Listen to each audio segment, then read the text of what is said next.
लापरवाही के जो अंजाम होते हैं कितने भयानक और दर्दनाक होते हैं। ये न केवल इंसानों की दर्दनाक मौतों का कारण बन जाते हैं बल्कि आगे आने वाली हमारी जनरेशन या पीढ़ियों के लिए खौफनाक सदमा बन जाते हैं। ऐसी ही घटना उत्तरी यूक्रेन के बेस चेरनोबिल में हुई थी। जरा रुकिए, आप ये सोच रहे होंगे कि इसमें कौन सी बड़ी बात है, क्योंकि ज़्यादा हाईलाइट तो जब अमेरिका ने नागासाकी और जापान के एक शहर हिरोशिमा पर परमाणु बम गिराया था तब था। आइए थोड़ा डिटेल में समझते हैं माजरा क्या था। हिरोशिमा और नागासाकी के एटॉमिक अटैक को तो बात आती है 6 अगस्त 1945 की, जब सेकेंड वर्ल्ड वॉर के दौरान एक अमेरिकी B-29 बॉम्बर ने जापानी शहर हिरोशिमा पर दुनिया का पहला तैनात परमाणु बम गिराया, जिसके रिजल्ट कुछ इस तरह दिखे। अनुमानित तौर पर 80,000 लोग तो तुरंत मारे गए। बाद में रेडिएशन के कांटेक्ट में आने से हज़ारों लोगों की मौत हुई। एग्जैक्ट 3 दिन बाद यानी 9 अगस्त को एक दूसरे B-29 ने नागासाकी पर एक और एटॉमिक बम गिराया। उस दौर में कुछ गिने चुने ही कंट्री ने अपना एटॉमिक बम बना लिया था। उस वक्त अमेरिका डेवलप कंट्री बन चुका था, जिसका उसने पूरी तरह फ़ायदा उठाया। जब 9 अगस्त को एटॉमिक अटैक नागासाकी पर हुआ तब अनुमानित तौर पर 40,000 लोग मारे गए। उस वक्त अमेरिका ने इंसानियत को शर्मसार कर दिया। 15 अगस्त को जापान के सम्राट हिरोहितो ने आत्मसमर्पण कर दिया। अब आइए जानते हैं कि चेरनोबिल डिजास्टर पर आखिर कहाँ पर है। चेरनोबिल न्यूक्लियर प्लांट आखिर क्यों हिरोशिमा और नागासाकी पर गिराए गए बम से शक्तिशाली विस्फोट हुआ? क्या यह एटॉमिक अटैक था या फिर कोई साजिश या कोई हादसा? आइए समझते हैं डिटेल में। जो चेरनोबिल न्यूक्लियर प्लांट में 26 अप्रैल 1986 ठीक 1:24 पर जोरदार विस्फोट होता है। अब यह जानने से पहले आइए जान लेते हैं कि आखिर चेरनोबिल न्यूक्लियर प्लांट है कहाँ। चेरनोबिल न्यूक्लियर प्लांट यूक्रेन की राजधानी कीव से करीब 130 किलोमीटर उत्तर में प्रिपेट शहर में स्थित था।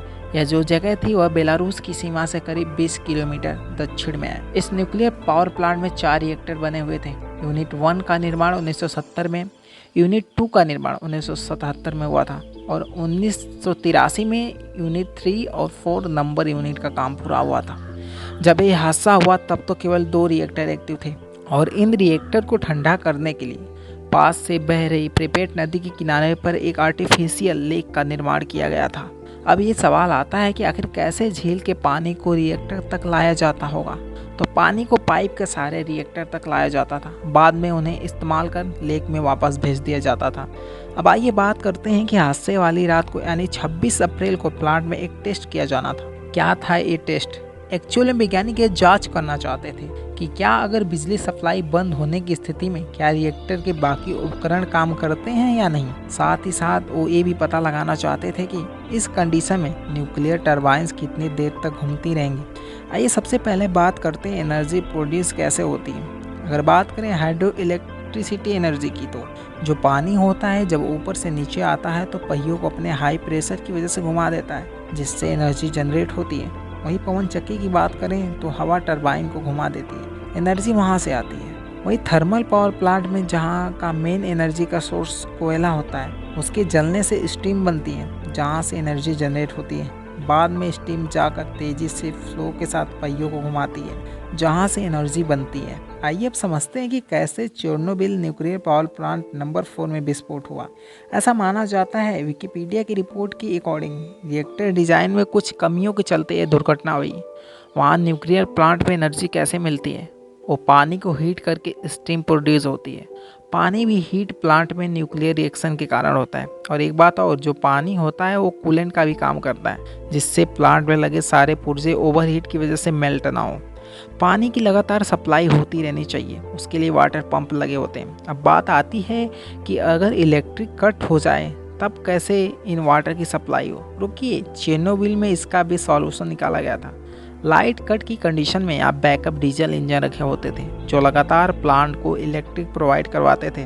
सबसे बड़ी बात यहाँ पर प्रॉब्लम ये थी कि 1 से 2 मिनट का टाइम लगता था इस गैप को फिल करने के लिए। कुछ और उपाय खोज रहे थे वहाँ के वैज्ञानिक। वहाँ के कुछ लोगों ने कहा था कि ये जो 1 से 2 मिनट के लिए बिजली चाहिए ये न्यूक्लियर रिएक्शन से मिलेगी। ये जो टरबाइन होंगे रिएक्शन के बंद होने के बाद भी कुछ स्टीम रिलीज होती है जिससे घूमेंगे और एनर्जी प्रोड्यूस होगी। जो मैंने बताया कि इसी पे तो टेस्ट होना था 26 जुलाई 1986 को। क्या अगर बिजली चली जाती है तो क्या टरबाइन इतना एनर्जी प्रोड्यूस कर पाएंगे कि वाटर पंप को चलाया जा सके? बात यह है कि रिएक्टर नंबर 4 पर कभी इसका टेस्ट सक्सेसफुल नहीं हो पाया। एक दिन पहले टेस्ट होने वाला था, यानी कि 25 जुलाई, चूँकि उस दिन वर्कर ने नींद नहीं ली थी ठीक से। आइए समझने की कोशिश करते हैं कि न्यूक्लियर रिएक्शन रिएक्टर के अंदर कैसे होता है। तब आगे की स्टोरी को समझने के लिए आपको आसानी होगी। न्यूक्लियर रिएक्टर का जो मेन पार्ट होता है, यानी कि जो कोर होता है, 3 पार्ट से मिलकर बना होता है: फ्यूल रॉड्स, कंट्रोल रॉड्स और मॉडरेटर। जो फ्यूल रॉड है वो न्यूक्लियर फ्यूल होता है जिसे रिएक्शन होता है। अब हम सभी जानते हैं या पढ़े हैं कि जो एटम होता है वो इलेक्ट्रॉन, प्रोटॉन, न्यूट्रॉन से मिलकर बना होता है, और हर एलिमेंट में जो नंबर ऑफ इलेक्ट्रॉन, प्रोटॉन और न्यूट्रॉन होते हैं अलग अलग पाए जाते हैं, और हर एलिमेंट के आइसोटोप होते हैं। जो हमारे आइसोटोप हैं ये वेरिएशन होते हैं हमारे एलिमेंट में। आइए एक एग्जांपल लेते हैं यूरेनियम का। इसके 3 अलग अलग आइसोटोप होते हैं: यूरेनियम 238, यूरेनियम 235, यूरेनियम 234। अलग अलग जो आइसोटोप होते हैं, प्रोटॉन तो सेम होंगे लेकिन न्यूट्रॉन और नंबर ऑफ न्यूट्रॉन अलग अलग होगा। कुछ ऐसे ही आइसोटोप होते हैं जो न्यूक्लियर फिजन रिएक्शन को कर सकते हैं। यूरेनियम 235 ऐसा ही आइसोटोप है जो न्यूक्लियर फिजन रिएक्शन को कर सकता है, जिससे न्यूक्लियर एनर्जी जनरेट होती है। यूरेनियम 235 वाला आइसोटोप अनस्टेबल है, जिससे ये टूटता है और रेडिएशन रिलीज करता है। सबसे बड़ी खास बात यूरेनियम 235 की ये है कि ये रखे रखे ही टूटता रहता है। अगर न्यूट्रॉन भी टकरा जाए तो टूट जाता है। इसे या इस प्रोसेस को न्यूक्लियर फिजन कहा जाता है। इसमें इसके एटम 2 में टूटता है और 2 से 3 न्यूट्रॉन एक्स्ट्रा बनता है। काइनेटिक एनर्जी बनती है जो थर्मल एनर्जी में कन्वर्ट होती है, जो बाद में पहियों को घुमाती है। जो ये 2 से 3 न्यूट्रॉन रिलीज होते हैं वो जाकर और एटम से टकराते हैं और टूटते रहते हैं। चेन रिएक्शन बन जाता है, जिससे न्यूक्लियर चेन रिएक्शन कहते हैं। इसे रोकना बहुत ज़रूरी होता है, क्योंकि ये न्यूट्रॉन ऐसे ही टकराते रहे तो खतरा हो सकता है। इसको रोकने के लिए कंट्रोल रॉड का यूज किया जाता है। अब क्या होती है कंट्रोल रॉड? रिएक्शन को स्लो करने के लिए कंट्रोल रॉड यूज की जाती हैं। इस सिचुएशन में कंट्रोल रॉड बोरॉन कार्बाइड की बनी होती है। सबसे बड़ी बोरान की खास बात यह है कि ये ऐसा एलिमेंट है जो न्यूट्रॉन को बड़ी आसानी से ऑब्जर्व कर लेता है। अब जो न्यूक्लियर फिजन में जो न्यूट्रॉन रिलीज हो रहे हैं, जब कंट्रोल रॉड इसे एब्जॉर्ब कर लेगा तो अदर एटम से नहीं टकरा सकेंगे और रिएक्शन की स्पीड स्लो हो जाती है। अब जो न्यूक्लियर रिएक्टर की जो फ्यूल रॉड हैं जहाँ घुसाए जाते हैं, वहाँ कंट्रोल रॉड को भी घुसाया जाता है। कंट्रोल रॉड जितना अंदर इंसर्ट करते हैं, रिएक्शन स्लो डाउन हो जाते हैं। अब बात करते हैं मॉडरेटर की। जो मॉडरेटर जो होते हैं ग्रेफाइट के ब्लॉक्स होते हैं। इनका मेन वर्क होता है न्यूक्लियर रिएक्शन को स्पीड अप करना, यानी तेज करना। जो ग्रेफाइट होता है न्यूट्रॉन की एनर्जी को स्लो कर देता है, जिससे चांस बन जाता है कि न्यूट्रॉन और यूरेनियम एटम से टकराते हैं और रिएक्शन तेज हो जाएगा। अब आइए जीनान 135 की बात करें तो न्यूक्लियर फिजन रिएक्शन में बनता था। इसकी प्रॉपर्टी थी कि बोरान की तरह ये भी न्यूट्रॉन को एब्जॉर्ब कर लेता था। आमतौर में जब ये जीनॉन प्रोड्यूस होता है तो ये बर्न कर जाता है। यहाँ पर कंट्रोल रॉड ज़्यादा पुश या इंसर्ट करने की वजह से बहुत लो था, जिससे ये बर्न नहीं हो पाता। स्विफ्ट सुपरवाइजर थे, वो ऑर्डर देते हैं कि कंट्रोल रॉड बाहर निकालो।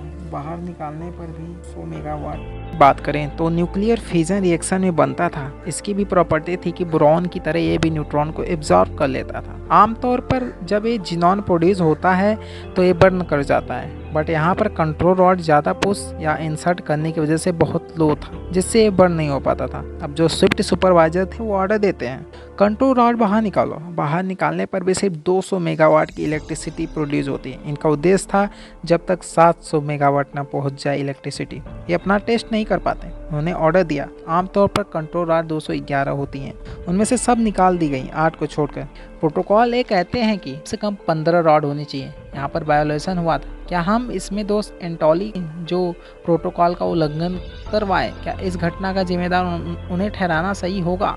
रिएक्शन बहुत तेज हो गया। पानी कूलेंट की तरह नहीं काम किया, वाटर वेपर बन गया, जीनॉन भी जल गया, स्ट्रक्चर भी हिलने लगा। पूरी बिल्डिंग में शॉक्ड वेव जैसे फैल गई, क्योंकि पूरी सेफ्टी फीचर भी बंद किए कर दी गई थी जो ऑटोमेटिक थी। वर्कर ने इमरजेंसी स्टॉप का बटन दबाया। इसका मतलब ये था कि कंट्रोल रॉड वापस से रिएक्टर के अंदर घुसाई जाती हैं। 1:23 पर जैसे ही कंट्रोल रॉड अंदर गई, जोरदार धमाका हुआ। पहला 3 से 4 इसलिए क्योंकि जो रॉड थी वो बोरान और उसकी टिप जो थी ग्रेफाइट की बनी थी। रिएक्शन पहले से ही तेज, चूँकि जो ग्रेफाइट होता है रिएक्शन को तेज करता है, जिससे धमाका हो गया। दूसरा 6 से 8 सेकेंड बाद हुआ। जो कोर की ढक्कन थे 1000 टन के थे, वो उड़ गया। बताया जा रहा है कि ग्रेफाइट के जलने की वजह से हुआ था। सारा रेडिएशन एटमॉस्फेयर में फैल गया, जो काफ़ी खतरनाक था। हिरोशिमा और नागासाकी पर गिराए गए परमाणु बम से कई गुना ज़्यादा था। और चेरनोबिल की रिस्ट्रिक्टेड जोन में रखा गया है, यहाँ तक कि वहाँ खेती भी नहीं की जाती। धमाके के बाद वहाँ फायर वैन को बुलाया जाता है। उन लोगों को समझ नहीं आता कि आखिर यहाँ हुआ क्या था। आग को बुझाने में करीब 10 दिन का समय लग जाता है। हेलीकॉप्टर से भी सैंड, क्ले और लेड गिराए जाते हैं, जो चूँकि ग्रेफाइट की लगी आग थी जो रेडिएशन फैला रही थी। ये जो सैंड, क्ले, लेड जैसे एलिमेंट जो होते हैं वो रेडिएशन से लगी आग को बुझा सकते हैं। अब आइए जानते हैं आग लगने के बाद क्या हुआ। चेरनोबिल पावर प्लांट में सोवियत डिज़ाइन के 4 RBMK 1000 न्यूक्लियर रिएक्टर लगे हुए थे, जिसे इंटरनेशनल लेवल पर गलत पाया गया। RBMK reactor pressure tube design के थे। इसमें यूरेनियम 235 डाइऑक्साइड को पानी को गर्म करने के लिए ईंधन की तरह यूज़ किया जाता था, जिससे भाप निकलती थी। इससे रिएक्टर के टरबाइन चलते थे, जिससे बिजली पैदा होती थी। बहुत सारे एटॉमिक प्लांट में पानी की यूज़ कूलेंट की तरह किया जाता है, ताकि रिएक्टिविटी को कंट्रोल किया जा सके, ज़्यादा हीट और भाप को कम किया जा सके। लेकिन RBMK 1000 कोर रिएक्टिविटी को कम करने के लिए ग्रेफाइट का यूज़ किया जाता था। लेकिन न्यूक्लियर कोर जैसे ही ज़्यादा गर्म होता है, उसमें भाप के बुलबुले बनने लगते हैं, जिससे कोर ज़्यादा रिएक्टिव होने लगता है। 25 अप्रैल की रात 1:23 पर रिएक्टर 4 फट गया, जिससे चारों तरफ रेडियो एक्टिव मटेरियल और जो प्लांट के पुर्जे थे दूर दूर जा गिरे। जहरीली गैसें तथा धूल रिलीज होने लगी और हवा के साथ चारों तरफ फैल गई। इस विस्फोट में 2 वर्कर की तो तुरंत मौत हो गई, और जैसे जैसे समय बीतता गया 28 और की मौत हुई, क्योंकि वो रेडिएशन के चपेट में आ गए। शुरुआती जो आग थी सुबह 5 बजे तक लगभग बुझ गई थी, लेकिन ग्रेफाइट की आग 10 दिन तक चलती रही। इसे बुझाने में लगभग 250 फाइटर प्लेन लगे रहे। ब्लास्ट हुए रिएक्टर से आयोडीन 131, सीजियम 134, सेसियम 137 का रेडिएशन निकल रहा था। आयोडीन 131 का रेडिएशन 8 दिनों में ख़त्म हो गया था, लेकिन आयोडीन 131 की वजह से लोगों के गले थायराइड ग्लैंड में दिक्कत हो गई। सीसियम के आइसोटोप का हाफ लाइफ 30 साल का होता है, जो आज तक रेडिएशन उस इलाके में रिलीज हो रहा है। 27 अप्रैल तक प्रिप्यात शहर को खाली कराया गया। घटना के 36 घंटे बाद तक लोगों को उल्टियाँ आ रही थी, जिसमें रेडिएशन की अधिकता के कारण सिर दर्द भी हो रहा था। 14 मई तक प्रशासनिक अधिकारियों ने 30 किलोमीटर तक का इलाका खाली करा दिया। इस समय 1,16,000 लोगों को सेफ स्थानों पर भेजा गया। फिर अगले कुछ सालों में 2,20,000 लोगों को कम रेडिएशन वाले इलाकों में भेज दिया गया। इसमें से तो कुछ कर्मचारी लोगों को बचाने के चक्कर में रेडिएशन के शिकार हो गए। रेडिएशन के चलते भारी हवा बेलारूस की तरफ मुड़ गई। सोवियत गवर्नमेंट ने हादसा की खबर दुनिया को बहुत बाद में दी। इसके चलते रेडिएशन 3 दिनों में स्वीडन तक पहुंच गया। तब जाकर सोवियत संघ ने सोवियत राष्ट्र के दबाव में आकर ये सूचना दुनिया को दी। अब आता है साल 1991 का टाइम, जो काफ़ी दर्दनाक साबित होता है, क्योंकि 1991 से 2015 के बीच थायराइड कैंसर के 20,000 मामले दर्ज किए जाते हैं। रेडिएशन ने धीरे धीरे लोगों को अपने चपेट में ले लिया। अधिकतर लोग 18 से कम के थे। इन्वायरमेंट पर भी बहुत बड़ा असर देखने को मिलता है। टेक्सॉक टेक यूनिवर्सिटी के नेशनल साइंस रिसर्च लेबोरेटरी के अनुसार चेरनोबिल पावर प्लांट हादसे के बाद आसपास के जंगलों में मौजूद पेड़ पौधे रेडिएशन की वजह से मर गए। ये इलाका बाद में रेड फॉरेस्ट कहने लगा, क्योंकि रेडिएशन से पेड़ों का रंग लाल हो गया। अब यहाँ पर बात आती है कि रेडिएशन को कैसे कम किया जाए, क्योंकि जब ये प्लांट बना था तब कोई ऐसी चीज़ नहीं बनाई गई जिससे ब्लास्ट होने के बाद रेडिएशन को रोक सके। रेडिएशन को रोकने के लिए कंक्रीट से सील बंद किया गया। कंक्रीट का ये स्ट्रक्चर साल 2006 में बनना शुरू हुआ, जो साल 2017 में जाकर पूरा हुआ। यह करीब 853 फीट चौड़ा, 531 फीट लंबा और 356 फीट ऊंचा है। इस कंक्रीट के ढांचे ने रिएक्टर 4 को पूरी तरह से पैक कर दिया है। यह कम से कम 100 साल तक इसे सेफ रख पाएगा। लेकिन चेरनोबिल पावर प्लांट का रिएक्टर 3 साल 2000 तक यूक्रेन को बिजली सप्लाई करता रहा है। रिएक्टर 2 और 1 1991 और 1996 में बंद हो गए थे। साल 2028 तक इस प्लांट को बंद कर दिया जाएगा। तो इतनी भयानक थी घटना, जिससे आज भी वहाँ के 5 किलोमीटर के दायरे रिस्ट्रिक्टेड जोन बन गया है। कोई लोगों को जाने की अनुमति नहीं है, ना ही वहाँ पर खेती होती है, क्योंकि वहाँ रेडिएशन बहुत ज़्यादा है। वीडियो अच्छी लगे तो लाइक, शेयर, सब्सक्राइब। 135 की बात करें तो जो न्यूक्लियर फिजन रिएक्शन में बनता था, इसकी भी प्रॉपर्टी थी कि बोरान की तरह यह भी न्यूट्रॉन को ईजाद कर लेता था। आमतौर पर जब ये जीवान प्रोड्यूस होता है तो ये बर्न कर जाता है, बट यहाँ पर कंट्रोल रॉड ज़्यादा पुश यानी कि इंसर्ट करने की वजह से बहुत लो था, जिससे ये बर्न नहीं हो पाता। अब जो शिफ्ट सुपरवाइजर थे वो ऑर्डर देते हैं कंट्रोल रॉड बाहर निकालो। बाहर निकालने पर भी सिर्फ 200 मेगावाट Every बिजली atom पहुंची। of इनका uranium उद्देश्य था is जब like a तक bullet, 700 मेगावाट न पहुंचती हो penetrating कि अपना everything टेस्ट in its नहीं कर path. पाते। उन्होंने ऑर्डर दिया Metal, आमतौर पर कंट्रोल रॉड concrete, 211 flesh. होती। उनमें से Now, सब Chernobyl निकाल दी holds गई 8 over को 3 छोड़कर, trillion जबकि of प्रोटोकॉल these ये bullets. कहते हैं कि कम से कम 15 रॉड होनी चाहिए थी। यहाँ पर Some of them violation will हुआ not था। stop firing for क्या हम इसे दोष 50,000 एंटोली years. का थे? क्या हम इसमें दोष एंटोली? You are dealing with something अगर आपको हमारा that has वीडियो never अच्छा लगा है तो इसे occurred लाइक on और this शेयर और planet. सब्सक्राइब जरूर कीजिए कि हमारा उद्देश्य है इंफॉर्मेटिव जानकारियाँ पहुँचाना और आपके इस छोटे से सपोर्ट से